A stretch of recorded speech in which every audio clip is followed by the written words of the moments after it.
நான் திரும்ப சொல்றேன், ஒரு இன்ட்ரோடக்ஷன் தான் கொடுக்குறேன். நான் கிளாஸ்லாம் எடுக்கல, பயப்படாத. ஃபர்ஸ்ட் என்கிட்ட கம்யூனிகேட் பண்ணு. நான் சொல்றது புரியுதா? உன்ன மாதிரி இருந்து வந்தவன் தான் நானு. என்கிட்ட கொஞ்சம் கம்யூனிகேட் பண்ணு, சரியா? என்னை பத்தி ஒரு சின்ன இன்ட்ரோடக்ஷன் கொடுக்குறேன். நான் இங்க பக்கத்துல குழுமணி யாருக்கா தெரியுமா? அந்த ஏரியா பக்கத்துல வந்து யார் இருக்கீங்களா? குழுமணி தான் நான். குழுமணியில ஐலாப்பேட்டை கவர்மெண்ட் ஸ்கூல்ஸ்ல தான் நான் படித்தேன் நான், சரியா? ஸ்போர்ட்ஸ்ல இருந்தேன். அதுக்கப்புறம் யூஜி பிசிஏ பண்ணேன். அதுக்கப்புறம் எம்சிஏ ஜமால்ல, அதுக்கப்புறம் எம்பிஏ போட்டேன். போலீஸ் டிபார்ட்மெண்ட்ல கிடைச்சிச்சு, அப்படியே ஒடியாந்தாச்சு, சரியா? 13 வருஷம் ஆச்சு. இப்போ குரூப் 2 கேடர்ல இருக்கேன். இதுக்கிடையில குரூப் 2 அட்டன் பண்ணேன். குரூப் 1 மெயின்ஸ்லாம் இப்போ எழுதுனேன். மெயின்ஸ்ல கிடைக்கல, ப்ரிலிம்ஸ் மட்டும் தான் பாஸ் பண்ணேன். குரூப் 4 தான் கிடைச்சிச்சு. நான் போகல, ஏன்னா சேலரி கம்மிட்டு போகல, சரியா? பெருசாலாம் ரொம்பலாம் பெரிய நிறைய ஒரு எக்ஸாம்லாம் படிச்சிருக்காரு, பாஸ் பண்ணியிருக்காருலாம் கிடையாது, சரியா? நான் TNUSRP பாஸ் பண்ணி 13ல உள்ள வந்ததுக்கப்புறம் 2 டைம் குரூப் 4 தான் பாஸ் பண்ணேன். விஓவை கிடைச்சிச்சு, நான் போகல, ஏன்னா சேலரி ரொம்ப கம்மி. அதனால வேணான்னு சொல்லிட்டு அப்படியே இருந்துட்டேன், சரியா? அதுக்கப்புறம் குரூப் 1 எழுதுனேன். 2 தடவை வந்து சென்னையில் போய் மெயின்ஸ் போய் அட்டன் பண்ணேன், கிடைக்கல. ஏன்னா டிபார்ட்மெண்ட்டுக்குள்ள வந்ததுக்கப்புறம்லாம் படிக்கிறதுக்குலாம் அவ்வளோ நேரம் இருக்காது, சரியா? என்னோட தப்பு தான், வேணா சொல்லிக்கலாம். நான் கொஞ்சம் ஏதாவது லீவெல்லாம் எடுத்து கொஞ்சம் உட்காந்து நான் படிச்சிருக்கணும். சோம்பேறித்தனால அப்படியே ஃபேமிலி அப்படி பண்ணிட்டு அப்படியே விட்டேன். அதனால எனக்கு மெயின்ஸுக்கு இப்போ தான் இவ்வளோ சென்டர்லாம் இருக்குது. நாங்கள் படித்தப்பெல்லாம் சென்டர்லாம் கிடையாது. எனக்கு தெரிஞ்சு திருச்சியில் ஃபர்ஸ்ட் இருந்தது என்ஆர் மட்டும்தான். இங்கே இந்த சாரதாம்பா டெம்பிள் இருக்குல்ல, சாஸ்திரியோட தெரியுமா? அந்த மேலே குடிசையில் வச்சுருந்தாரு. நான் சொல்கிறது 2010 சொல்கிறேன். 2007 to 10 அந்த ஒரே ஒரு சென்டர் தான் திருச்சியில் இருந்துச்சு. அதுக்கப்புறம் சென்டரே கிடையாது. ஏதாவது டவுட்டு கேட்டால் கூட சொல்லி கூட சென்டரே கிடையாது. அதுக்கப்புறம் தான் ரேஸு அந்த மாதிரிலாம் சென்டர்லாம் வந்தாங்க. இப்போ மூளைக்கு சென்டர் இருக்குது, சரியா? இப்போ காம்படிட்டிவ் எக்ஸாம்லாம் உங்களுக்கு ஓரளவு புரியுதா? இதுக்கு வந்து கிளாஸ்லாம் எடுத்திருப்பாங்க, சிலபஸ்லாம் எடுத்திருப்பாங்க. இருக்கையிலே இந்த ஒரு 10 சிலபஸ் இருக்குது. எந்த சிலபஸ் ரொம்ப கஷ்டம்னு நினைக்கிறீங்க? இந்த சிலபஸ் கண்டிப்பாக தெரிஞ்சே ஆகணுன்ட்டு ஒரு சிலபஸ் இருக்கும்ல, அந்த சிலபஸ் யாராவது சொல்லுங்க பார்ப்போம். 10 சிலபஸ் இருக்குல்ல காம்படிட்டிவ் எக்ஸாமில், இருக்கா இல்லையா? டிஎன்பிசியில் இந்த 10ல் இதுதான் சார் ரொம்ப மோஸ்ட் இம்பார்ட்டன்ட் சிலபஸாக எனக்கு படுது அப்படின்னு சொல்லிட்டு யாராவது சொல்லு பார்ப்போம். ஒன்னொன்னு சத்தமா யாராவது ஒருத்தர். கரண்ட் அஃபேர்ஸ் வேற, ஆட்டிடியூட் வேற, தமிழ் வேற, வேற வேற புரியல. ரீசனிங் வேற. இவ்வளவுதான் இருக்கா? எக்கனாமிக்ஸ் இல்லையா? எக்கனாமிக்ஸ் இருக்கா இல்லையா? கான்ஸ்டியூஷன் இருக்கா இல்லையா? நல்லா ஒன்று புரிஞ்சுக்க, ஒரு சிம்பிளா ஒரு இன்ட்ரோடக்ஷன் கொடுக்குறேன். இப்போ நீங்க எல்லாம் படிக்கிறது வந்து காம்படிட்டிவ் எக்ஸாமுக்காக ஒரு ப்ரிப்பரேஷனுக்காக தான் இது ஒரு இன்ட்ரோடக்ஷன் கிளாஸ், கரெக்டா? நீங்க ஒரு பேசிக்கா ஒரு டிகிரி முடிச்சுட்டு ஏதாவது ஒரு சென்டர்ல போய் உட்காந்து என்ன பண்ண போறீங்க? டிஎன்பிசிக்கா இல்ல என்னது வேற என்ன படிப்பீங்க? யூபிஎஸ்சிக்கு ப்ரிப்பேர் பண்ண போறீங்க. எல்லா ஸ்டேட்லயும் வந்து பப்ளிக் சர்வீஸ் கமிஷன் இருக்கு, இருக்கா இல்லையா? தமிழ்நாட்டில் இருக்க பப்ளிக் சர்வீஸ் கமிஷன் பேரு டிஎன்பிஎஸ்சின்னு சொல்லுவோம். அது மாதிரி கேரளா, கர்நாடகா எல்லா இடத்துலயுமே ஸ்டேட் பப்ளிக் சர்வீஸ் கமிஷன் இருக்கு. இது தெரியுங்களா எல்லாத்துக்கும்? இதுல ஃபர்ஸ்ட் கேடர் ஜாப் என்னன்னு தெரியுமா? என்கிட்ட பேசு. உனக்கு வந்து நான் கிளாஸ் எடுக்கல, என்ன பண்ண போறோம் என்ன செய்ய போறோம்ங்கிறத நான் சொல்றேன். தெரியாது. நானா 10th படிச்சேன். 12th படிக்கிறப்ப அப்பெல்லாம் ஃபர்ஸ்ட் குரூப் எடுத்தாதான் பெரிய லெவல்ல அப்படி பேசுவாங்க. இந்த தேர்ட் குரூப் பசங்கிட்ட பேசிக்கவே மாட்டாங்க. எங்க கிளாஸ்ல இந்த ஃபர்ஸ்ட் குரூப் எடுக்கிறாங்கல்ல, அவன்லாம் தேர்ட் குரூப் பசங்கிட்ட பேசிக்கவே மாட்டாங்க. ஓ, அப்போ ஃபர்ஸ்ட் குரூப் தான் பெருசு போல இருக்கு. நானா போய் ஃபர்ஸ்ட் குரூப் எடுத்து படித்தேன். அதுக்கப்புறம் காலேஜ் படிக்கிறப்ப எம்சிஏங்கிறது எனக்கு தெரிஞ்சு இப்பவும் சரி, இந்த குழுமணி வட்டாரத்துலலாம் பார்த்தீங்கன்னா எம்சிஏங்கிறது 2010 யாருமே படிக்கல. அப்போ இன்ஜினியரிங்லாம் கூட பசங்க படிச்சுன்னா அந்த எம்சிஏங்கிற படிப்பு அவ்வளோ பெரிய படிப்பு அப்போ, புரியுதா? அதனால யார்த்தையா போய் இந்த எம்சிஏ படிக்கிறதுக்கு எப்படி போய் படிக்கணும்? டிகிரி முடிச்சுட்டு எம்சிஏ போய் டைரக்டா பிஜி போய் ஜாயின் பண்ணிடலாமா, இல்லை அதுக்கு ஏதாவது எக்ஸாம் என்ட்ரன்ஸ் எக்ஸாம்லாம் எழுதணுமான்னு போய் கேட்கறதுக்கு ஒருத்தருமே கிடையாது. அப்போ நாங்கள் படிச்சப்பலாம் வழிகாட்டுறதுக்குலாம் ஆள் கிடையாது. ரொம்ப கஷ்டப்பட்டு அதுக்கப்புறம் யூஜி முடிச்சுட்டு பிஜி போய் இங்கே ஐஜி காலேஜில் டான்செட் எக்ஸாம் எழுதி அதில் ஃபர்ஸ்ட் நாள் கவுன்சிலிங்ல கோயம்புத்தூர்ல நான் மட்டும்தான் போனேன். முதல் நாள் எல்லாரும் பேரண்ட்ஸோட வந்திருந்தாங்க. நான் ஒரு ஆளாக போயிட்டு காலேஜ் போய் செலக்ட் பண்ணப்போ தான் சென்ட் ஜோசப் இருந்துச்சு. நான் யூஜி முடிச்சுட்டு எம்சிஏக்கு கேட்டு வரப்பே இங்கே வாட்ச்மேனே என்னை வெளியில் தள்ளிட்டாரு. பட் அதே காலேஜில் எனக்கு 1 hour கிளாஸ் எடுக்க டைம் கிடைச்சிருக்கு. இங்கே வாட்ச்மேன் எனக்கு நல்லா ஞாபகம் இருக்கு. நான் யூஜி முடிச்சுட்டு பிசி எம்சிஏ சேர்றதுக்கு இங்கே வந்து கேட்குறப்ப இந்த மார்க்குலாம் இங்கே கிடைக்காது அப்படின்ட்டார் ஒரே வார்த்தையில். அப்போ டான்செட் எக்ஸாம் எழுதி இந்த காலேஜை வாங்கிக்கலான்ட்டு டான்செட் எக்ஸாம் எழுதி ஃபர்ஸ்ட் நாள் கவுன்சிலிங்ல இந்த காலேஜ் இருந்தது. ஆனால் நான் எடுக்கல, ஏன்னா நம்மளை அசிங்கப்படுத்தின காலேஜில் போய் நம்ம ஏன் போய் படிக்கணும் அப்படின்னு சொல்லிட்டு செகண்ட் ஆப்ஷனா ஜமால் எடுத்துட்டு போய் ஜமாலில் போய் எம்சிஏ பண்ணேன். நான் சொல்றதுக்கோ இல்லை இதை பண்ணு அதை செய்யு சொல்றதுக்கெல்லாம் ஆளே கிடையாது. நானா போய் படித்தேன். ஆக்சுவலாக என்னோட ஹாபிஸ் எல்லாமே கேட்டரிங் படிக்கணுங்கிறது தான். நான் வாலிபாலில் யூனிவர்சிட்டி விளாண்டுட்டு இருந்தேன். ஒன்று கேம் விளையாவது போயிடணும், இல்லை கேட்டரிங் படிக்கணும்னு பார்த்தேன். வீட்டில் விடவே இல்லை. நீ இப்போ கம்ப்யூட்டர் சார்ந்தா ஏதாவது படிக்கணும்னு சொல்லவும் நானா எடுத்து படித்தது. எம்சிஏ ஃபைனல் இயர் முடிச்சுட்டு இருக்கப்பே எங்கள் அண்ணி போலீஸில் இருக்கவும் அட்டன் பண்ணேன். டக்குன்னு கிடச்சிருச்சு, ஓடியாந்தாச்சு. ஜென்ரல் கோட்டா தான், ஸ்போர்ட்ஸ் கோட்டாலாம் கிடையாது. உள்ளே வந்ததுக்கப்புறம் எனக்கு டிபார்ட்மெண்ட் சரியாக பிடிக்கல அப்படிங்கிறதுனால தான் எனக்கு கிரைம்லேயே நீ இருந்துக்க, சிஸ்டம் ஒர்க்கு, கிரைமு, சைபர் கிரைம்லேயே இருந்துக்கோ. எம்சிஏ படிச்சுட்டு நீ ப்ரெசென்ட் ஒர்க்கு பார்க்க வேணாம் அப்படிங்கிறனால அப்படியே சைபர் கிரைம்லேயே இருந்துட்டேன். இருந்தாலும் நம்ம இவ்வளோ தூரம் படிச்சுட்டோம் போயிட்டு சும்மா இருக்கக்கூடாதுங்கிறக்காக திரும்ப முடியும் எக்ஸாம் எழுதிட்டே இருந்தால் என்னால் குரூப் 4 தான் பாஸ் பண்ண முடிஞ்சிச்சு. குரூப் 2 குரூப் 1 என்னால் ப்ரிப்பேர் பண்ண முடியல. நேரம் இல்லை, போலீஸ்ல டைம் இல்லை, என்னால் ஒரு டைம் ஒதுக்கி என்னால் அதை வந்து கன்சிஸ்டண்டா என்னால் அதை பண்ணவே முடியாமல் போயிடுச்சு. சரி இருந்தாலும் கொஞ்சம் லீவ் எடுத்து படிப்போம்ட்டு அதுக்கப்புறம் லீவ் எடுத்து உட்காந்து அதுக்கப்புறம் படிச்சு பார்த்தா எவ்வளோ முயற்சி பண்ணி பார்த்தா எனக்கு இந்த மெயின்ஸ் எனக்கு ரொம்ப பெரிய இடைஞ்சலா இருந்துச்சு. ப்ரிலிம்ஸ் வரைக்கும் படிக்க முடிஞ்சு, மெயின்ஸுக்கு எனக்கு சொல்லிக் கொடுக்க ஆள் இல்லை. இப்பவும் நிறைய சென்டர்ல மெயின்ஸ் எடுக்க மாட்டாங்க திருச்சியில, தெரியுமா? எங்கேயாவது ஒரு சில சென்டர்ல தான் மெயின்ஸ் எடுப்பாங்க. அப்போ வழிகாட்டுறதுக்கு ஆள் கிடையாது. திங்கக்கிழமை இப்போ சாருக்குலாம் தெரியும்னு நினைக்கிறேன், மண்டே எம்ப்ளாய்மெண்ட் நியூஸ்னு ஒன்று வரும் சார், நீங்களாம் பார்த்துருக்கீங்களா? இப்போ அது வரதே கிடையாது. திங்கக்கிழமை எம்ப்ளாய்மெண்ட் நியூஸ்னு ஒன்று விற்கும், ஒரு சின்ன ஒரு 10 பக்கம் இருக்கும். எங்கெங்கெல்லாம் ஜாப் வேகன்ட் இருக்கோ அங்கங்கெல்லாம் அதில் நம்ம அப்ளை பண்ணி போய் போஸ்ட் ஆஃபீஸில் போய் கவர் வாங்கி அதில் ஃபில் பண்ணி போட்டு விடுவோம். மேக்ஸிமம் சென்ட்ரல் கவர்மெண்ட் லெவலில் இருக்கிற எக்ஸாம்ஸ் எல்லாமே இப்போ ஏர்ஃபோர்ஸ், நேவி அந்த மாதிரி எக்ஸாம்ஸ் எல்லாமே சென்னையில் போய் எழுதிட்டு வருவோம். ரயில்வேலாம் இப்போ தான் இங்கேயே வைக்கிறாங்க. நாங்களாம் போய் சென்னை போய் எழுதிட்டு வருவோம். பைசா இருக்காது, ஒன்றும் இருக்கிற காசை வச்சுட்டு போயிட்டு ஒரே பாத்ரூம்லேயே குளிச்சுட்டு போய் அந்த எக்ஸாம் போய் அட்டன் பண்ணி 2 எக்ஸாம் ஒரே நாளே அட்டன் பண்ணிட்டு வரணும். இப்போலாம் எல்லாமே மாறி போச்சு. இப்போ எல்லாமே இங்கே லோக்கல்லே வைக்கிறாங்க. நாங்கள் இருந்தப்போ அவ்வளோ கஷ்டப்பட்டோம். வழிகாட்டு ஆள் கிடையாது. இதை பண்ணு அதை பண்ணு இதை செய்யணும்னா ஆளே கிடையாது. எங்கள் பசங்க எல்லாருமே இப்போ ஜமாலில் ப்ரொஃபஸராகவும் பிஷப்பில் ப்ரொஃபஸராகவும் ரயில்வேலையும் தான் உட்காந்துருக்காங்க எங்கள் பசங்க எல்லாருமே. இதெல்லாம் நாங்களாக வந்தது. எங்களுக்கெல்லாம் இந்த மாதிரிலாம் ஆளே கிடையாது. வந்து சொல்றதுக்கு இதை பண்ணு இதை செய்ய, உன் கேரக்டர் என்ன, உனக்கு என்ன தெரியும், இது செய்யுன்னு சொல்றதுக்கெல்லாம் யாருமே கிடையாது. புரியுதா? ஃபர்ஸ்ட் எக்ஸாம்னா என்னன்னு புரிஞ்சுக்க. நீ நினைச்சிட்டு இருக்க, நான் நினைச்சிட்டு இருந்தேன் எம்சிஏ படிக்கிறப்ப ஜமாலில் எம்சிஏ படிச்சு நல்லா ஏசி கேம்பஸ், அது ஒய்ஃபை எல்லாம் இருந்துச்சு. அப்பவே ஏசி தான் எங்கள் காலேஜில். உட்காந்துருந்துட்டு கீழெல்லாம் எட்டி பார்த்தோன்னா அவ்வளோ ஜாலியாக இருக்கும். முடிச்சதுக்கப்புறம் நம்ம கை நிறைய சம்பாரிச்சிருவோம், 40,000 50,000 சேலரி வரும்லாம் நினச்சிக்கிட்டு உட்காந்துருந்தா அது பெரிய தப்பு. இப்போவும் என் பேட்ச் மட்டும் நான் வாங்குற சேலரி விட கம்மியாக தான் வாங்குறாங்க. 65,000 இப்போ எனக்கு சேலரி வந்துட்டு இருக்கு. என் ஃப்ரெண்டுங்க எல்லாமே 25 to 30 தான் வாங்குறாங்க, அதுவும் சென்னையில். நீ நினைச்சிட்டு இருக்க அதை படிச்சு முடிச்ச உடனே எல்லாம் கை நிறைய சம்பாரிச்சவங்களாம் கிடைக்காதா? உங்க அண்ணனுங்க உங்க ரிலேட்டிவ்ல இருக்கவங்களாம் கேட்டு பாரு. எங்க அக்கா MA BEd MPhil SLET PhD. இங்க மதுரா ஸ்கூல் தெரியுமா? அல்லூர் பக்கத்துல மதுரா ஸ்கூல் இருக்குல்ல, கருப்பூர்கிட்ட, அந்த ஸ்கூல்ல ஒரு 8,500 ரூபா சேலரி கொடுக்குறாங்க. அவ்வளவுதான் ஒர்த்து. என் ஃப்ரெண்டு இப்ப பிஷப்ல இருக்கான், விக்கின்னு சொல்லிட்டு, எம்பிஏ டிபார்ட்மெண்ட் விக்னேஸ்வரன், விசாரிச்சு பாருங்க. ஒரு 28,000 கொடுக்குறாங்க. அவ்வளவுதான் தருவான். புரியுதா? ஸோ குயிக்கா போய் நான் போய் ஒரு ஜாப்ல போய் உட்காந்து சார், எல்லாம் கிராமப்புற மாணவர்கள் ரொம்ப மிடில் இருந்து வந்திருப்ப, நான் குயிக்கா போய் டக்குன்னு போய் நான் உட்காந்துடணும், இவ்வளோலாம் படிக்க வச்சு மறுபடியும் அந்த வேலையை வாங்குறதுக்கு எங்க வீட்டில் வசதி வாய்ப்புலாம் கிடையாதுன்னா ஒரு ஷார்ட் வே என்னது, காம்படிட்டிவ் எக்ஸாம் தான். 2ஆ பிரிச்சுக்கோ. ஒன்று ஸ்டேட் பப்ளிக் சர்வீஸ் கமிஷனுக்கு படிக்கிறேன்னா அதுக்கு தனியாக பிரிச்சுக்கோ. அதோட சிலபஸே வேற. தெரியாது சிலபஸ் நீ போய் அடிச்சு பார்த்தீங்கன்னா ஒரு டிஎன்பிசியில் அதோட சிலபஸே வேற. இல்லை சார் நான் யூபிஎஸ்சி ப்ரிப்பேர் பண்றேன், புரியுதா இல்லையா, அப்படின்னா அது தனியாக படிச்சுக்கலாம். புரியுதா? யூபிஎஸ்சி என்னன்னு தெரியுமா? கலெக்டருக்குலாம் படிக்கிறீங்கல்ல, சிவில் சர்வீஸ் எக்ஸாமு தெரியுமா? ஐஏஎஸ் ஐபிஎஸ்லாம் படிக்கிறாங்களா, ப்ரிப்பேர் பண்றாங்களா, அது வேற. புரியுதா? அது UPSC, union public service commission. நம்ம பாக்குறது இது ஸ்டேட் பப்ளிக் சர்வீஸ் கமிஷனு. இதுல ஃபர்ஸ்ட் கேட்டகரி என்ன ஜாப்? டிஎன்பிசியில குரூப் 1 பாஸ் பண்ணிட்டா என்ன ஜாப் கிடைக்கும்? Deputy collector. Very good. அடுத்து ரெண்டாவது என்ன posting? DSP, deputy superintendent of police. புரியுதா? அப்ப ஐபிஎஸ் எல்லாம் எங்க? யூபிஎஸ்சி படிக்கணும். புரியுதா? அது வேற. புரியுதா? ப்ரிப்பேர் பண்ணுவாங்க. எப்பயாவது டைம் இருந்துச்சு அப்படின்னா நம்ம சென்ட்ரல் லைப்ரரி இருக்குல்ல, இங்க இருக்கா சென்ட்ரல் லைப்ரரி இருக்கா, அங்க உள்ள போய் பாரு ஃபர்ஸ்ட் என்ன நடக்குதுன்னு.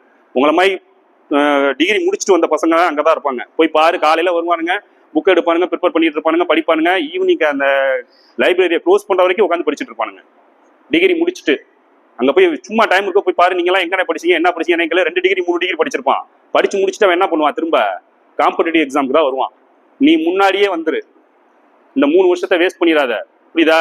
ஒரு டோக்கன் அட்வான்ஸ் மாதிரி தான். இப்போ நீ இந்த டிகிரி படிக்கிறது பேருக்கு உனக்கு ஒரு டிகிரி. புரியுதா? எலிஜிபிள் தான் டிகிரிங்கிறது.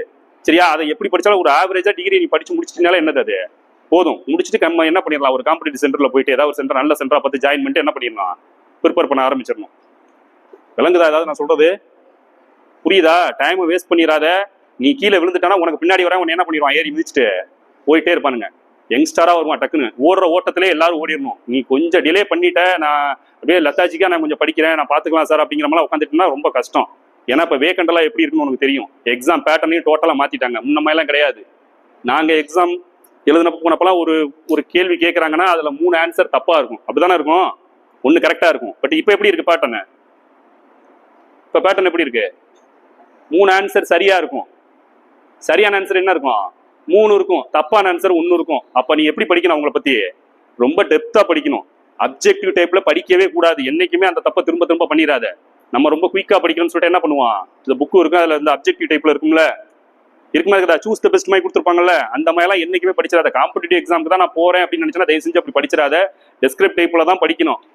தியரிட்டிக்கலா தான் எடுத்து படிக்கணும், ஒரு தியரியா தான் படிக்கணும்.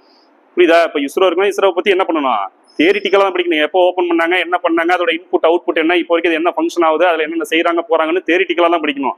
ஹார்ட்டை பத்தி சொல்லணும்னா ஹார்ட்டை பத்தினா ஹார்ட் அதுல ஒரு 4 அறை இருக்கு சார், அதுல மேல 2 கீழே 2, இங்க பிளட் இப்படி வருது இந்த மாதிரி இருக்குன்னு சொல்லிட்டு அது ஒரு கதையா என்ன பண்ணி கன்வெர்ட் பண்ணிட்டு அப்படிதான் படிக்கணும். சும்மா 1 லைன் 2 லைன் எல்லாம் ப்ரிப்பேர் பண்ணிட்டு போனா என்ன பண்ண முடியாது, படிக்கவே முடியாது.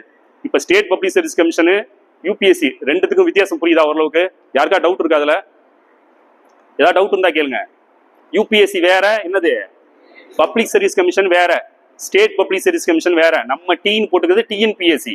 இப்ப கேரளால இருந்தா என்ன வரும், கேரளா பப்ளிக் சர்வீஸ் கமிஷன் வரும். புரியுதா? இது ஸ்டேட் லெவல்ல கால் பண்றது. அதுக்கு மீறி படிக்கிறாங்க, நமக்கெல்லாம் தெரியாது. பட் அவங்களோட பேரண்ட்ஸ் எல்லாம் என்ன பண்ணுவாங்க, அவங்க பசங்களை போய் படிக்க வைப்பாங்க. இங்க சென்று அறவே கிடையாது, ரொம்ப கம்மி. டெல்லியில என்னது நிறைய இருக்கு சென்டர். நீங்க வேணா ஐபிஎஸ் பாஸ் பண்ணவங்க எல்லாரும் அவங்களோட சக்சஸ் ஸ்பீச் எல்லாம் இருக்கு, அதெல்லாம் கேட்டீங்கன்னா அவங்க எல்லாம் எங்க படிச்சிருப்பாங்க, எல்லாருமே டெல்லியில தான் போய் படிச்சிருப்பாங்க. இங்க தமிழ்நாட்டை பொறுத்த வரைக்கும் இங்க மனிதநேய ஐஏஎஸ் அகாடமி நேற்று கூட நியூஸ் பேப்பர்ல போட்டிருந்தாங்க பாத்தீங்களா? குரூப் 1 இன்டர்வியூ ரிசல்ட் வந்துருந்துச்சு. மனிதநேய சென்டர்ல படிச்சவங்க தான் அதிகமான பேர் பாஸ் பண்ணிருக்காங்க அப்படின்னு சொல்லி போட்டிருப்பாங்க. நியூஸ் பேப்பர் எடுத்து படிச்சுன்னா புரியும். புரியுதா? சைதை துரசாமியோட சென்டர் அங்க அவ்வளவு சீக்கிரம் போய் ஜாயின் பண்ண முடியாது. அந்த சென்டர்ல போய் ஜாயின் பண்ணோம்னா பிஃபோராவே என்ன பண்ணணும், என்ட்ரன்ஸ் எக்ஸாம் எழுதணும். திருச்சியை பொறுத்த வரைக்கும் என்ஆர் தான். புரியுதா? திருச்சியை பொறுத்த வரைக்கும் என்ஆர் தான். அவரோட கிளாஸ் எல்லாம் கேட்டு பாத்தீங்கன்னாலே தெரியும். புரியுதா? அதனால டிகிரிங்கிறது என்னது, ஒரு எலிஜிபிலிட்டி தான். அது நீ எப்படி படிச்சாலும் அது என்ன டிகிரி தானே, போ அந்த பக்கம் அப்படின்றாங்க. புரியுதா? இப்ப நான் வந்திருக்கேன்னா என்ன குவாலிஃபிகேஷன் வந்திருப்பேன், வெறும் 10th குவாலிஃபிகேஷன்ல தான் நான் வந்திருக்கேன். நான் அப்படிதானே, டிகிரி குவாலிஃபிகேஷன்ல நான் வரல. நான் 10th குவாலிஃபிகேஷன்ல தான் வந்தேன், நான் டிகிரி லெவல்ல வரல. இப்ப இருக்கிறது வேணா குரூப் 2 கேடர்ல இருக்கேன் நான், அது ப்ரொமோஷன்ல வந்தது. சரியா? விளங்குதாப்பா நான் சொல்றது? ஏதாவது டவுட் இருக்கா அதுல? இந்த 2 எக்ஸாம்ஸ்க்கு ப்ரிப்பேர் பண்ணலாம். 2 எக்ஸாம்ஸ்லயும் காமனா ஒரு பேப்பர், ரொம்ப மோஸ்ட் இம்பார்ட்டன்ட் பேப்பர்னா அது என்ன பேப்பர், கான்ஸ்டியூஷன் தான். கான்ஸ்டியூஷன் என்னன்னு தெரியுமா? ஐடியா இருக்கா? பாலிட்டினா என்னன்னு தெரியுமா? எல்லாம் இப்போ டிவிக்கு ஓட்டு போட்டுன்னு சொல்லி இப்போ ஸ்டூடெண்ட்லாம் சொல்லிட்டு இருக்காங்களா வீட்டிலலாம், குட்டீஸ்ல இருந்து பெருசு வரைக்கும். அரசியல்னா என்னன்னு தெரியுமா? அரசியல் அமைப்புன்னா என்னன்னு தெரியுமா? ஏதாவது ஐடியா இருக்கா? சட்டம்னா என்னன்னு தெரியுமா? எப்படி சட்டம் போடுறாங்கன்னு தெரியுமா? என்கிட்ட கம்யூனிகேட் பண்ணு, நான் கிளாஸ் எடுக்கல, திரும்பவும் சொல்றேன், என்கிட்ட பேசு. எனக்கு தெரியலன்னா தெரியலன்னு சொல்லு. நான் இன்ட்ரோடக்ஷன் தான் கொடுப்பேன், நான் கிளாஸ்லாம் எடுக்க மாட்டேன். சட்டம்னா இப்படிதான் போடுவாங்களான்னு சொல்லிட்டு இருக்க மாட்டேன். ஓ இப்படி ஒன்று இருக்கு போலன்னு சொல்லுவேன், நீ போய் என்ன பண்ணிக்கணும், ப்ரிப்பேர் பண்ணிக்கணும்.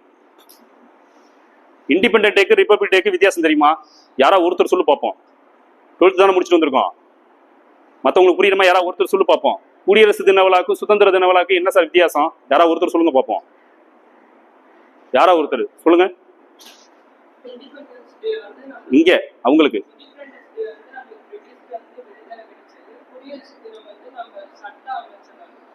சட்டம் யாருக்கா புரியுதா? சொல்லுங்க பாப்பா, என்ன புரியுது? ஏன் 2 தினம் இருக்கு நமக்கு? மற்ற கண்ட்ரிஸ்க்குலாம் 2 டேட் இருக்கா? வேர்ல்டுல எந்த கண்ட்ரி வேணாலும் எடுத்துக்கங்க, 2 தினம் கொண்டாடுறாங்களா? நேஷனல் டேன்னு ஒன்னே ஒன்று கொண்டாடுவாங்க, சுதந்திர தினம் ஒன்னே ஒன்று தானே கொண்டாடுவாங்க. பிரிட்டிஷ் அடிமையா இருந்த கிட்டத்தட்ட ஒரு 52 கண்ட்ரிஸ் எல்லாமே என்ன தினம் கொண்டாடுவாங்க? சைனாலாம் கொண்டாடுவாங்க, பாத்திருக்கீங்களா? ஒரு வாரம் செலிப்ரேஷன் பண்ணுவாங்க, பாத்திருக்கீங்களா? பார்க்கலையா? ஆனா இந்தியாவில எத்தனை டேட் இருக்கு? எப்பவுமே 2 இருக்கு. இண்டிபெண்டன்ட் டே இருக்கு, இன்னொன்னு என்னது, ரிபப்ளிக் இருக்கு. என்னைக்கா யோசிச்சிருக்கோமா எதுக்கா 2 டேட்னு? அது மாதிரி நேஷனல் ஆந்தம் ஒன்று இருக்கு, இன்னொன்னு என்ன இருக்கு, நேஷனல் சாங் இருக்கு. அது என்ன 2 சாங்? எல்லா நாட்டுக்கும் ஒன்று தானே இருக்கும். நேஷனல் ஆந்தம் மட்டும்தான் இருக்கும். நீ எந்த கண்ட்ரிஸ் எடுத்து பார்த்தாலும் என்ன இருக்கும், நேஷனல் ஆந்தம் மட்டும்தான் இருக்கும், நேஷனல் சாங் இருக்காது. என்ன செக் பண்ணி பாரு. ஆனா இந்தியாவுக்கு மட்டும் என்ன இருக்கும், 2 இருக்கும். எனக்கா யோசிச்சிருக்கியா? யாருக்கா தெரியுமா? நான் சிம்பிளா தானே கேட்கறேன், பெரிய கொஸ்டின்ஸ் எல்லாம் கேட்கறீங்கலாம் கிடையாது, குட்டி கொஸ்டின்ஸ் தான் கேட்கறேன் நான். நள்ளிரவில் சுதந்திரங்கிறாங்களா நமக்கு? மிட் நைட்ல தானே ஃப்ரீடம் கொடுத்தாங்க. ஏன் மிட் நைட்ல கொடுத்தாங்க? டேல கொடுத்துருக்கலாம்ல. யாரோ ஒருத்தர் ரீசன் சொல்லி பார்ப்போம். என்கிட்ட பேசு, நான் ஒன்றும் பெரிய லிஜெண்டாலாம் நீ நினைக்காத, புரியுதா? அண்ணனாவோ தம்பியா நினைச்சிட்டு என்கிட்ட பேசு. யோசிக்கணும்ல. நான் பெரிய கொஸ்டின்ஸ் எது கேட்கறேன் நான்? இல்ல சேமா இருக்கு தானே இதுக்கு பதில் சொல்றதுக்கு, இருக்கா இல்லையா? சரி, டைரக்ட் எலெக்ஷன் இன்டைரக்ட் எலெக்ஷன் என்ன வித்தியாசம் சொல்லி பார்ப்போம். இப்போ உங்க ஊர்ல நீங்க போலிங் போட போறீங்க, இப்போ ஓட்டு போடுவீங்கல்ல, யாருக்காக ஓட்டு போட போவீங்க? உங்க ஊர்ல யாராவது ஒரு தாத்தாவோ ஒரு பாட்டியோ வந்து அது என்ன டைரக்ட் எலெக்ஷன் என்ன இன்டைரக்ட் எலெக்ஷன் என்ன அப்படின்னு சொல்லி கேட்கறாங்கன்னா எப்படி ஆன்சர் பண்ணுவீங்க? பிரசிடென்ட்டுக்குலாம் நம்ம போய் ஓட்டு போடுவோமா? வைஸ் பிரசிடென்ட்டுக்கு நம்ம போய் ஓட்டு போடுவோமா? குடியரசுத் தலைவர் எலெக்ஷன், துணை குடியரசுத் தலைவர் எலெக்ஷன், அவங்களும் நம்ம போய் ஓட்டு போடுவோமா? போட மாட்டோம். அவங்களுக்குலாம் யார் ஓட்டு போடுவாங்க? அப்ப அந்த எலெக்ஷனுக்கு பேர் என்ன?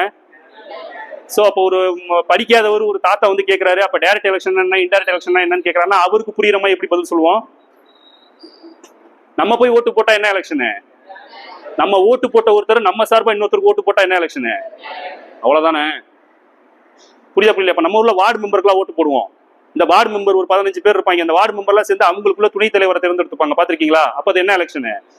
Indirect election. ரொம்ப சிம்பிளா கேட்பாங்க, சட்டம் எப்படி பாஸ் பண்றாங்க? ஸ்டேட் கவர்மெண்ட்லயே சட்டம் போட்டுக்குவாங்க, சென்ட்ரல் கவர்மெண்ட் என்ன பண்ணிப்பாங்க, சட்டம் போட்டுக்குவாங்க. எப்படி லா எப்படி பாஸ் பண்றாங்க? ஏதாவது ஐடியா இருக்கா? சட்டம் எப்படி பாஸ் பண்ணாங்க? இதுதான் வந்து சபைன்னு வச்சுக்கோ, சட்டசபைன்னு வச்சுக்கோ. இந்த இப்ப சட்டசபை இருக்குன்னா உட்காந்துருப்பாங்கல்ல, பாத்திருக்கீங்களா? சட்டசபையில ஸ்டாலின்ல உட்காந்துருப்பாங்க. புதுசா ஒரு சட்டம் போடுறாங்க, பெண்கள் வந்து போஸ்கோனா இப்போ ஒரு லைஃப் கொடுக்குறாங்க, 14 இயர்ஸ் கொடுக்குறாங்க. இனிமேல் மேல கை வச்சாங்க, அபியூஸ் பண்ணாங்கன்னா என்னது, மரண தண்டனைங்கிறமே ஒரு சட்டம் போடணும்னு நினைக்கிறோம். நம்ம எப்படி பாஸ் பண்ணுவாங்கன்னு தெரியுமா? இந்த சபையில ரொம்ப சிம்பிளா ஒரு சட்டம் எப்படி பாஸ் பண்ணுவாங்க ஒரு நாட்டுல, ஸ்டேட்ல எப்படி பாஸ் பண்ணுவாங்க, சென்ட்ரல் லெவல்ல எப்படி சட்டம் பாஸ் பண்ணுவாங்க தெரியுமா? இதெல்லாம் நமக்கு தெரியணுமா தெரியக்கூடாதா? நான் கேட்டதெல்லாம் மஸ்ட் தெரியணும். புரியுதா? சிலப்பதிகாரத்தை பத்தி தெரியலன்னா நம்ம வருத்தப்பட போறது இல்ல. புரியுதா? அல்ஜிப்ரா தெரியலன்னா வருத்தப்பட போறது இல்ல. சிம்பிளிஃபிகேஷன் தெரியலன்னா அவனு வெக்கப்பட போறது இல்ல. ஹார்ட்டோட ஃபங்க்ஷன் சொல்லு, ஹார்மோன்ஸ் பத்தி சொல்லு அப்படின்னா நம்ம என்ன பண்ண தேவையில்ல, தெரியலன்ட்டு பேரலாம். பட் இதெல்லாம் தெரியலன்னு நம்ம என்ன பண்ணணும்? வெக்கப்படணும். வெக்கப்படணும் பண்ணக்கூடாதா? ஸோ கான்ஸ்டியூஷன் கம்பல்சரி என்ன பண்ணிருக்கணும், எல்லாருக்குமே தெரிஞ்சிருக்கணும். நம்ம இந்தியா, நம்ம நாட்டுக்கு ஒரு நல்ல சிட்டிசனா இருக்குன்னா நமக்கு என்ன தெரியணும்? கான்ஸ்டியூஷன் தெரியணும். இது தெரிஞ்சிச்சுனாதான் உன்னால போய் ஒரு கவர்மெண்ட் செக்டாருக்குள்ள, ஒரு ஆபீஸ்க்குள்ளேயோ, ஒரு கோர்ட் அத்தாரிட்டிக்குள்ளேயோ, ஒரு விஓ ஆபீஸ்லயோ, இன்கம் டேக்ஸ் ஆபீஸ்லயோ, ஒரு போலீஸ் ஸ்டேஷன்லயோ உள்ள போய் உன்னால என்ன பண்ண முடியும்? பேச முடியும். விளங்குதா? இது தெரியலன்னா உன்னால என்ன பண்ண முடியாது? எதுவுமே பேச முடியாது, எப்படி அப்ரோச் பண்றதுன்னு தெரியாது. ஸோ கவர்மெண்டோட ரூல்ஸ் எல்லாமே இதுக்குள்ளதான் இருக்கும். இது ஒரு புக்கு, இந்திய அரசியலமைப்புங்கிறது ஒரு புக்கு. இந்த புத்தகத்துல சொல்லப்பட்டிருக்கபடிதான் டோட்டல் இந்தியாவோட அட்மினிஸ்ட்ரேஷன் என்ன ஆகுது, ரன் ஆயிட்டு இருக்கு. இந்த புக்குல சொல்லப்பட்டிருக்கிறத யாராலையும் மீற முடியுமா? யாராலையும் மீற முடியுமா? சுப்ரீம் கோர்ட்ல ஒரு ஜட்ஜ்மெண்ட் வருது, புரியுதா? பிரதமர் ஒரு அறிக்கை விடுறாரு, அது எல்லாமே இந்திய அரசியலமைப்புக்கு உட்பட்டு தான் இருக்கணும். இந்த புத்தகத்துல சொல்லப்பட்டிருக்க வார்த்தைகளை மீறி யாராலும் செயல்பட முடியுமா? நம்ம சின்ன பிள்ளைல கேட்போம்ல, நீ பெரியாளா நான் பெரியாளா, அந்த சிங்க பெருசா புலி பெருசாலாம் சொல்லி கேட்டுட்டு இருப்போம் ஸ்கூல்ல. பாத்திருக்கீங்களா? இந்தியா பொறுத்த வரைக்கும் யார் பெரியாளு? இந்தியா பொறுத்த வரைக்கும் யார் பெரியாளு? பிரதமரா, பிரசிடென்டா? யார் பெரியாளு? கான்ஸ்டியூஷன் தான் பெரியாளு. கான்ஸ்டியூஷனை மீறி யாராலும் என்ன பண்ண முடியாது, ஒண்ணுமே பண்ண முடியாது. ஒரு ஸ்டேட்டை கலப்பாங்க. இப்ப ஸ்டாலின் கவர்மெண்ட்டை கலைக்கிறாங்கன்னா எதுக்காக கலப்பாங்க? ஒரே ரீசன் தான். என்ன ரீசன் கலப்பாங்க ஸ்டேட்டை? அரசியலமைப்பை மீறின குற்றத்துக்காக. விளங்குதா? கான்ஸ்டியூஷன். சோ யாராலையும் என்ன பண்ண முடியாது, வயலேட் பண்ணவே முடியாது. அப்ப கான்ஸ்டியூஷன்னா என்னன்னு தெரிஞ்சுக்கணும், சட்டம்னா என்னன்னு தெரியணும். பிரசிடென்ட் இருக்காங்க, பிரைம் மினிஸ்டர்ங்கிறாங்க, இங்க கவர்னர் இருக்கிறாங்க. கவர்னர் தான் வந்து எல்லா காலேஜ்லயும் வந்து பட்டம் கொடுக்குறாரு. ஏன் ஸ்டாலின் வந்து கொடுக்க மாட்டேங்கிறாரு, பிரதமர் வந்து கொடுக்க மாட்டாரு? அப்ப இவங்க எல்லாம் யாரு? ஸ்டேட் கவர்மெண்ட்னா என்ன, சென்ட்ரல் கவர்மெண்ட்னா என்ன? அங்க எம்பிங்கிறாங்க, அங்க ராஜ்யசபா இருக்கு, லோக்சபா இருக்கு, இங்க சட்டசபை இருக்கு. இதெல்லாம் என்னங்கிறது கம்பல்சரி நமக்கு என்ன பண்ணிருக்கணும், தெரியணும். இது தெரியலன்னா நீ என்ன பண்ண, என்ன ஆகும், நமக்கு என்ன நடக்கும்? யாரை கரெக்டா சொல்லு பார்ப்போம். கான்ஸ்டியூஷன் தெரியலன்னா என்ன நடக்கும்? நிறைய இடத்துல அசிங்கப்படுவீங்க. நிறைய இடத்துல என்ன பண்ணுவ, அசிங்கப்படுவ. ஒரு விஓ ஆபீஸ்க்கு போக ஒரு சர்டிபிகேட் கேட்ப, அதை கொடுக்குற அத்தாரிட்டி அந்த விஓவுக்கு தான் இருக்கும். அவர் அதை கொடுக்கலன்னு அப்படின்னா என்ன பண்ண முடியாது, உனக்கு அவனால அங்க பேச முடியாது. பட் அவர் கொடுத்துதான் ஆகணும், கான்ஸ்டியூஷன்ல இருக்கு. சார் கொடுத்தா கொடுங்க சார், கொடுக்காம நான் என்ன பண்ணிப்பேன், நான் ரிட்டு போட்டு பாத்துக்கிறேன்னா அவன் என்ன பண்ணுவான், உன் காலில் வந்து விழுந்துருவான். எப்ப இங்க வாப்பா நான் தரேன்ருவான். நீ கெஞ்சிக்கிட்டே இருப்ப போய், சார் கொடுங்க சார் கொடுங்க சார் கெஞ்சிட்டு இருப்ப. ஸோ எங்கேயுமே போய் உன்னால பெர்ஃபார்மே பண்ண முடியாது. பிரைவேட் செக்டர்ல வேலை பார்த்தாலும் சரி, கவர்மெண்ட் செக்டர்ல வேலை பார்த்தாலும் சரி, உனக்கு என்ன தெரிஞ்சிருக்கணும், கம்பல்சரி கான்ஸ்டியூஷன் தெரியணும். நிறைய இடத்துல அசிங்கப்படுவ. கவர்மெண்ட்டுக்கு ஒரு நல்ல சிட்டிசனா இருக்குன்னா என்ன தெரியணும் உனக்கு, கான்ஸ்டியூஷன் தெரியணும். பிரைவேட்ல நீ போய் வேலை பார்த்தாலும் உனக்கு என்ன தெரியணும், கான்ஸ்டியூஷன் தெரியணும். புரியுதா நான் சொல்றது ஓரளவுக்கு? மற்ற சப்ஜெக்ட் நான் இந்த சப்ஜெக்டை தூக்கி பேசுறேன்லாம் நினைக்காத. நான் எல்லா சப்ஜெக்டும் எடுப்பேன். நான் 3-4 சப்ஜெக்ட் நான் எடுப்பேன். Economics, constitution, history, medieval India, modern இந்தியாலாம் எடுப்பேன். எனக்கு ஆனால் ரொம்ப பிடிச்ச சப்ஜெக்ட் கான்ஸ்டியூஷன். புரியல, ஆரம்பத்திலே பிடிக்கலன்னா புரியாது. நல்லா புரிஞ்சுக்க. பிடிக்கலன்னா அந்த சப்ஜெக்ட் என்ன ஆகுது, யாருக்கும் புரியாது. ஆனா இது மஸ்ட் என்ன பண்ணிருக்கணும், எல்லாருக்குமே தெரிஞ்சிருக்கணும். நான் இன்ட்ரோடக்ஷன் தான் சொல்ல முடியும். எனக்கு கான்ஸ்டியூஷன் நடத்தணும்னா 1 மந்த் நடத்தணும், ஒரு மாசம் வேணும். கான்ஸ்டியூஷன் கிளாஸ் உட்காந்து நடத்தணும்னா கதையா போகும். அவ்வளவு நல்லா இருக்கும் படிக்க படிக்க. இது தெரிஞ்சிருச்சுன்னா எப்படி ஆயிப்போம், தலகணமா ஆயிப்போம். இந்த சப்ஜெக்ட் புரிஞ்சுன்னா எல்லா சப்ஜெக்டும் உனக்கு என்ன ஆயிரும், புரிஞ்சிடும். விளங்குதா? இதுல ஏதாவது டவுட் இருக்கா? இதுல ஏதாவது டவுட் இருக்கா? சட்டம் எப்படி பாஸ் பண்றாங்க சொல்லு பார்ப்போம். எப்படி சட்டம் போடுவாங்க? இப்போ உங்க வீட்டுல 3 பேர் இருக்கீங்க, ஒரு வீட்டுல 3 பேர் இருக்க, புரியுதா? நீ இருக்க, அக்கா இருப்பாங்க, அப்பா அம்மா இருப்பாங்க. நீ என்ன கலர் சட்டை போடணும், நீ என்ன பேண்ட் போடணும், வெளியில போலாமா வேணாமா அப்படிங்கிற இந்த டிசிஷன்லாம் யார் எடுப்பா? நீயே எடுத்துப்ப. புரியுதா இல்லையா? அக்காவோட டிசிஷன் அக்காவே எடுத்துப்பாங்க. அப்பாவோட என்ன பண்ணிப்பாங்க, அப்ப எடுத்துவாங்க. காமனா சேர்ந்து ஒரு முடிவு எடுப்பாங்க. பாத்திருக்கியா? எல்லாம் சேர்ந்து உட்காந்து தான் சில டிசிஷன்லாம் என்ன பண்ணுவாங்க, மேக் பண்ணுவாங்க. பாத்திருக்கியா? அது மாதிரி இந்தியாவை பொறுத்த வரைக்கும் 3 லிஸ்ட் இருக்கு. சும்மா சிம்பிளா தெரிஞ்சுக்க. எப்படி சட்டம் போடுறாங்கன்னு தெரியலன்னா நம்ம எல்லாம் வெக்கப்படணும். 12th ஸ்டூடெண்ட் 12th முடிச்சுட்டு வந்துட்டோம். ஒரு நாட்டில் எப்படி நம்ம இந்தியாவில் சட்டம் எப்படி பாஸ் பண்றாங்கன்னு சொல்லி கேட்டு அதுக்கு எனக்கு ஆன்சர் தெரியலன்னா நம்ம என்ன பண்ணணும், வெக்கப்படணும் உண்மையாவே. புரியுதா? இஷ்டத்துக்குலாம் சட்டம் போட முடியுமா? போட முடியாது. புரியுதா? இஷ்டத்துக்கு போட முடியுமா சட்டம்? போட முடியாது. 3 லிஸ்ட் இருக்கு. Union list, concurrent list, state லிஸ்ட்னு ஒரு 3 லிஸ்ட் இருக்கு. லிஸ்ட்னா பட்டியல்னு அர்த்தம். புரியுதா? கூகுள்ல போய் அடிச்சு பாரு, இல்ல சாட் ஜிபிடில போய் அடிச்சு பாரு. 3 லிஸ்ட் வச்சிருப்பாங்க. ஒரு சார்ட் மாதிரி 3 லிஸ்ட் இருக்கும். 3 லிஸ்ட்லயே சில டிபார்ட்மெண்ட்ஸ் இருக்கும். புரியுதா? இப்ப ஸ்டேட் லிஸ்ட் எடுத்துக்கிட்டீங்கன்னா போலீஸ், லாண்ட் ஆர்டர், விவசாயம், டாஸ்மார்க், இதெல்லாம் எதுல இருக்கும்? ஸ்டேட் லிஸ்ட்ல இருக்கும். இந்த நான் சொன்ன டிபார்ட்மெண்ட் மேல கை வச்சு சட்டம் போடுற அதிகாரம் யாருக்கு இருக்கும்? ஸ்டேட் கவர்மெண்ட்டுக்கு மட்டும்தான் இருக்கும். இப்ப டாஸ்மார்க்லாம் க்ளோஸ் பண்ணுங்க, ஒயின் ஷாப் வேணாம்னு சொல்லி போராட்டம் பண்ணுவாங்கல்ல, அது சென்ட்ரல் கவர்மெண்ட்டுக்கு எகென்ஸ்டா போராட்டம் பண்ணுவாங்களா, இல்ல ஸ்டேட் கவர்மெண்ட்டுக்கு எகென்ஸ்டா போராட்டம் பண்ணுவாங்களா? ஸ்டேட் கவர்மெண்ட்டுக்கு தான் பண்ணுவாங்க. டாஸ்மார்க் ஒரு ஸ்டேட்ல வேணாம் அப்படின்னு சொல்லி நிப்பாட்டலாம் அப்படின்னா அதுக்கான அதிகாரம் யாருக்கிட்ட இருக்கு? அந்தந்த ஸ்டேட் கவர்மெண்ட் கிட்ட தான் இருக்கு. சில விஷயங்கள்லாம் நல்லா கவனி, நல்லா புரியும். புரியுதா? நீங்க நியூஸ் எல்லாம் கவனிக்க மாட்டேங்கிறீங்க, அதனால உங்களுக்கு தெரிய மாட்டேங்குது. புரியுதா? அப்போ இதெல்லாம் ஸ்டேட் லிஸ்ட்ல இருக்கும். புரியுதா? அப்ப சென்ட்ரல் லிஸ்ட் அப்படின்னு யூனியன் லிஸ்ட் அப்படின்னு சொல்லி எடுத்துக்கிட்டா யூனியன் லிஸ்ட் என்ன இருக்கும்? ராணுவம். புரியுதா? Internal, external. புரியுதா? எக்கனாமிக்ஸ். புரியுதா? இல்ல இதெல்லாம் எதுல இருக்கும்? சென்ட்ரல் லிஸ்ட்ல இருக்கும். நீ ராணுவம் சம்பந்தப்பட்டதெல்லாம் போய் ஒரு ஸ்டேட் கவர்மெண்ட் கை வச்சு சட்டம் போட முடியுமா? முடியாது. அதெல்லாம் யார் எடுப்பாங்க? அவங்க தான் முடிவு எடுப்பாங்க. புரியுதா? பாதுகாப்பு துறையெல்லாம் எங்க இருக்கும்? மத்திய பட்டியலில் இருக்கும். அதுல ஒரு ஸ்டேட் கவர்மெண்ட் கை வச்சு சட்டம் போட முடியுமா? போட முடியாது. புரியுதா? ரெண்டுத்துக்கும் பொதுவா ஒண்ணு இருக்கும். அதுக்கு பேர் தான் கன்கரண்ட் லிஸ்ட். அதுல எது இருக்கும்? எஜுகேஷனு.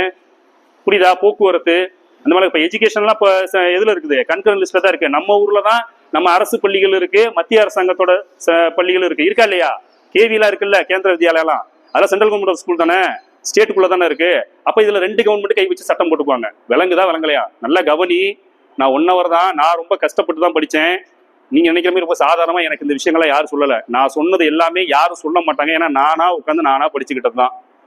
புரியுதா? அப்பெல்லாம் இவ்வளவு ஃபெசிலிட்டிஸ் எல்லாம் கிடையவே கிடையாது. இன்னைக்கு தட்டுனா எல்லாமே வந்துடும். நாங்க இருந்தப்பெல்லாம் அப்படி கிடையவே கிடையாது. இது நானா எனக்கான ஐடியாலஜில நாங்களா படிச்சுட்டு உட்கார்ந்ததுதான். புரியுதா? சட்டம் எப்படி பாஸ் பண்ணோம்னா ஒரு 3 லிஸ்ட் இருக்கும். அந்தந்த லிஸ்ட்ல இருக்கிற அந்தந்த டிபார்ட்மெண்ட் போட்டுவாங்க. புரியுதா? மத்திய பட்டியல்ல மத்திய அரசாங்கம் சட்டம் போட்டுக்கும். அதுல இருக்க துறைகள் மேல. மாநில பட்டியலில் இருக்க துறைகள் மேல மாநில அரசாங்கம் சட்டம் போட்டுக்கும். புரியுதா? பொதுப்பட்டியலில் இருக்கிற 2 அரசாங்கமும் என்ன பண்ணிக்குவாங்க? சட்டம் போட்டுக்குவாங்க. அவ்வளவுதான். இதுல இது ஓகேவா? இதுல ஏதாவது டவுட் இருக்கா? இல்ல. இப்ப ஸ்டேட் கவர்மெண்ட்ல ஒரு சட்டம் எப்படி போடுறாங்கன்னு சிம்பிளா சொல்றேன், நல்லா கேட்டுக்க. இப்ப நான் சொன்னால போக்சோக்கு மரண தண்டனை கொடுக்கணும்னு நினைக்கிறாங்கன்னு வச்சுக்கோ. ஒரு ஸ்டேட் கவர்மெண்ட்ல சட்டம் போடுறாங்க, இதான் சட்டசபை அப்படின்னா ஃபர்ஸ்ட் என்ன பண்ணுவாங்க? மசோதா தாக்கல் பண்ணுவாங்க. மசோதான்னு கேள்விப்பட்டிருக்கீங்களா? இங்கிலீஷ்ல அதுக்கு பேரு பில்லு, தமிழ்ல அதுக்கு பேர் என்னது? மசோதா. புரியுதா? மசோதா தாக்கல் பண்ணுவாங்க. என்னன்னு, இந்த மாதிரி அபியூஸ் பண்ணா இனிமேல் என்ன தண்டனை கொடுக்கணும், மரண தண்டனை கொடுக்கணும்னு ஒரு மசோதா தாக்கல் பண்ணுவாங்க. அந்த மசோதாக்கு சபையில இருக்கவங்க எல்லாரும் என்ன பண்ணுவாங்க? வாக்கெடுப்பு நடத்தும், ஓட்டு போடுவாங்க. புரியுதா? டோட்டல் ஸ்ட்ரென்த் வந்திருக்காங்கல்ல, அதுல மெஜாரிட்டில அது பாஸ் ஆயிடுச்சு. அந்த பில்லு பாஸ் ஆயிடுச்சுன்னா அது அடுத்த டேபிளுக்கு போகும். எங்க போகும்? நேரா எங்க போகும்? கவர்னர்கிட்ட போகும். கவர்னர் கையெழுத்து போட்டுட்டாருன்னா அந்த நேரத்துல அந்த நிமிஷத்துல அது என்ன ஆயிரும்? சட்டம் ஆயிரும். அவ்வளவுதான். நல்லா புரிஞ்சுக்க. வருஷத்துக்கு 3 தடவை தான் பார்லிமெண்ட் கூடும். அதே மாதிரி வருஷத்துக்கு 3 தடவை தான் நம்ம சட்டசபை கூடும். நீ எல்லாம் நினைச்சுக்கிட்டு இருப்ப நேரு, அன்பில் மையஸ், பொய்யாமொழி எல்லாம் சென்னையில போய் அந்த சட்டசபையில போய் டெய்லியும் போய் உட்காருவாங்கன்னு நினைச்சிட்டு இருப்ப. கரெக்டா? நான் சொன்னது கரெக்டா இல்லையா? தினமும் போய் நீங்க சட்டசபையில போய் உட்காந்து பேசுவாங்க போல நினைச்சிட்டு இருப்ப. அந்த சட்டசபை கூடுறதே வருஷத்துக்கு எத்தனை நாள் கூடும்? 3 நாள் தான் கூடும். எதுக்காக கூடுது சட்டசபைன்னு தெரியுமா? யாரா சொல்லு பார்ப்போம். இந்த சட்டசபை எது கூட்டுறாங்க? பட்ஜெட் கூட்டத்தொடரு அப்படிலாம் கூட்டுவாங்க. பாத்திருக்கியா? மழைக்கால குளிர்கால கூட்டத்தொடர்லாம் கூட்டுவாங்க. வருஷத்துக்கு 3 தடவை சட்டசபை கூடும். ஒரு 20 நாள் 30 நாள் நடக்கும். பாத்திருக்கீங்களா இல்லையா? எதுக்காக சட்டசபை கூடுது? சும்மா உட்காந்து எதை பேசுறதுக்கா? எது கூட்டுவாங்க? சட்டம் போடுறதுக்கு தான். வருஷத்துக்கே 3 தடவை தான் அசம்பிள் ஆவாங்க அவங்க எல்லாம். மற்ற நேரம்லாம் அவன் தொகுதியில தான் சுத்திட்டு இருப்பாங்க. டெய்லியும் போய் சட்டசபையில போய் டெய்லியும் போய் உட்காந்துலாம் பேசிட்டு இருக்க மாட்டாங்க. இவங்க போறதே சட்டம் போடுறதுக்கு. ஆனா சட்டம் எதுவும் போடுறாங்களா? போயிட்டு சண்டை போட்டுக்கிட்டு வெளிநடப்பு பண்ணிட்டு வெளியில ஓடியாந்துருவாங்க. பாத்திருக்கியா? அப்போ ஒரு சட்டசபையில ஒரு பில்லு, ஒரு மசோதா தாக்கல் பண்ணிட்டாங்கன்னா அந்த பில்லு எங்க போகும்? ஆளுநர்கிட்ட போகும். ஆளுநர் கையெழுத்து போட்டாது என்ன ஆயிரும்? சட்டம் ஆயிரும். அவ்வளவுதான். ஸ்டேட் கவர்மெண்ட்டை பொறுத்த வரைக்கும். ஓகேவா? சென்ட்ரல் கவர்மெண்ட்டை பொறுத்த வரைக்கும் எப்படி பாஸ் பண்ணுவாங்க பில்லு? லோக்சபால இருந்து பாஸ் ஆகி எங்க போகும்? ராஜ்யசபா போகும். இல்ல ராஜ்யசபால இருந்து பாஸ் ஆகி எங்க போகும்? லோக்சபா போகும். 2 சபையிலையும் பாஸ் ஆகி எங்க போகும் கையெழுத்துக்கு? கவர்னர்கிட்ட போகுமா? பிரசிடென்ட் போகும். பிரசிடென்ட் கையெழுத்து போட்டா அந்த நேரத்துல இருந்து அப்ப இருந்து அது என்ன ஆயிரும்? சட்டம் ஆயிரும். அவ்வளவுதான். இது புரியுதா? இதனால வரைக்கும் இது தெரிஞ்சிருக்குமா உங்களுக்கு? இப்ப நான் பெருசா பெரிய டாபிக்லாம் எடுக்கல, ரொம்ப சின்னதா தான் நான் சொல்லிட்டு இருக்கேன் நானு. புரியுதா? அதை நீங்க உணர்ந்துட்டா போதும். விளங்குதா விளங்கலையா? பில் எப்படி பாஸ் பண்றாங்கன்னு புரியுதா? புரியுதா? டவுட் இருக்கா? இந்த சட்டங்கள்லாம் எப்போ வந்துச்சு? இந்த கான்ஸ்டியூஷனை எப்போ நம்ம உருவாக்கணும்? இந்த புக்கு சொல்றேன்ல, இந்த புக்கை நம்ம எப்போ உருவாக்கணும், எப்போ உருவாக்கி முடிச்சோம், எப்போ நம்ம ஏத்துக்கிட்டோம், இந்த புக்குக்கு முன்னாடி என்ன புக்கு இருந்துச்சு, அதுக்கு முன்னாடி என்ன இருந்துச்சு, இந்தியாவில் ஃபர்ஸ்ட் சட்டம்னு ஒன்று எப்போ போட்டாங்க, இதுதான் அடுத்த இன்ட்ரோடக்ஷன். இதை மட்டும் நடத்திட்டு நான் கிளம்பிடுவேன். சார் டைம் எவ்வளோ நேரம் சார் இருக்கு? கொஞ்சம் கவனி, என்னை கொஞ்சம் கவனி. நேரம் பத்தாது. கான்ஸ்டியூஷன் கிளாஸ்லாம் இன்ட்ரோடக்ஷனே பண்ண முடியாது. என்ன மாதிரியான பொசிஷன்ல நீங்க எல்லாம் இருக்கிறீங்கன்னு நினைச்சுமே தெரியாம இருக்கேன்னு சொல்லி வெக்கப்படணும் ஃபர்ஸ்ட். புரியுதா? இதெல்லாம் நம்ம தெரிஞ்சிருக்கணும், கம்பல்சரி நமக்கு தெரிஞ்சிருக்கணும். நமக்கு தெரியல. எல்லா காலேஜ்லயும் வந்து பட்டமளிப்பு விழாக்கு யாரை கூப்பிடுவாங்க? கவர்னரை தான் கூப்பிடுவாங்க. ஏன் கவர்னர் வராருன்னு தெரியுமா? யாருக்காவது ஒருத்தருக்கு தெரியுமா? பட்டமளிப்பு விழாக்கு ஏன் கவர்னர் வராரு? குடியரசுத் தலைவர் கூப்பிடலாம்ல, ஏன் கவர்னர் கூப்பிடுறாங்க? எல்லா யூனிவர்சிட்டிஸுக்கும் என்ன யார் இருப்பாங்க? விசி இருப்பாங்க, துணைவேந்தர்னு இருப்பாங்க. பாத்திருக்கீங்களா? வைஸ் சேலஞ்சர் இருப்பாங்க, துணைவேந்தர் தான் இருப்பாங்க. அப்ப வேந்தர் யாரு? தமிழ்நாட்டில் இருக்க அனைத்து பல்கலைக்கழகங்களுக்கு வேந்தர் யாரு? கவர்னர் தான். அதனாலதான் யாரை கூப்பிடுறாங்க? பட்டமளிப்பு விழாக்கு கவர்னரை கூப்பிடுறாங்க. புரியுதா? நிறைய புக்ஸ் வாங்கி படி.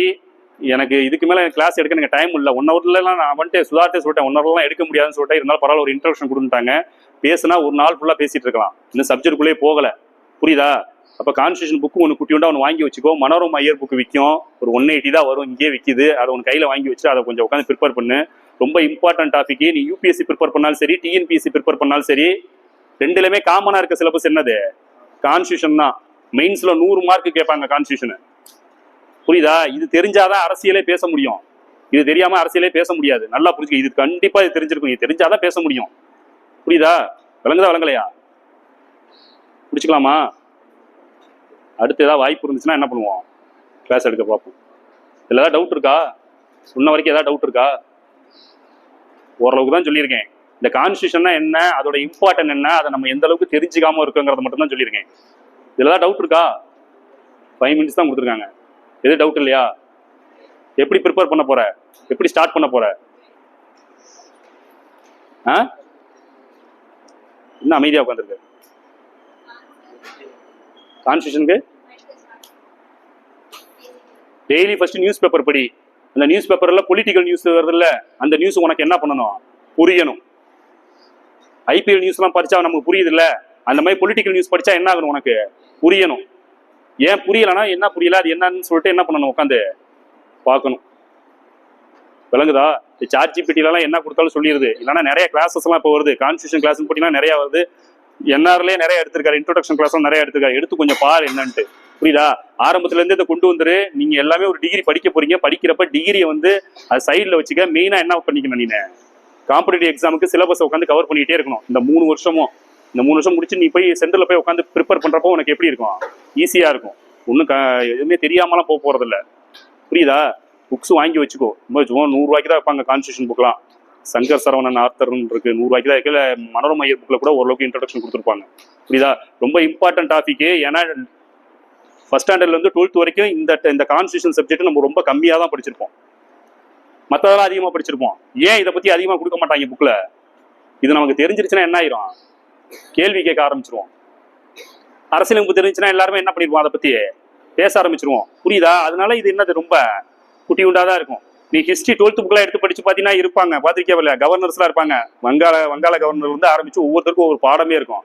ஆனா கான்ஸ்டியூஷனை பத்தி எங்க இருக்காது? ரொம்ப ரொம்ப கம்மியா தான் இருக்கும் கான்ஸ்டியூஷன். இதை பத்தி கொடுக்கவே மாட்டாங்க. என்ன பண்ணிடுவோம்? ஆளாளுக்கு பேச ஆரம்பி. புரியுதா? ஆனால் ரொம்ப இம்பார்ட்டன்ட். இந்த டாபிக்கை விட்டுறாத. எப்படி ப்ரிப்பேர் பண்ணணுமோ அதுக்கேற்ற மாதிரி புக்கை வாங்கி என்ன பண்ணிக்க, ப்ரிப்பேர் பண்ணிக்க. எகென்ஸ்ட் ஏதாவது ஒரு கிளாஸ்ல ஏதாவது மீட் பண்ற மாதிரி இருந்துச்சுன்னா என்ன பண்ணலாம்? ஒரு 2 hours எக்ஸ்ட்ரா 1 hour 2 hour வாங்கி நான் என்ன பண்றேன்? ஒரு இன்ட்ரோடக்ஷன் சொல்றேன். புரியுதா? Sir over sir.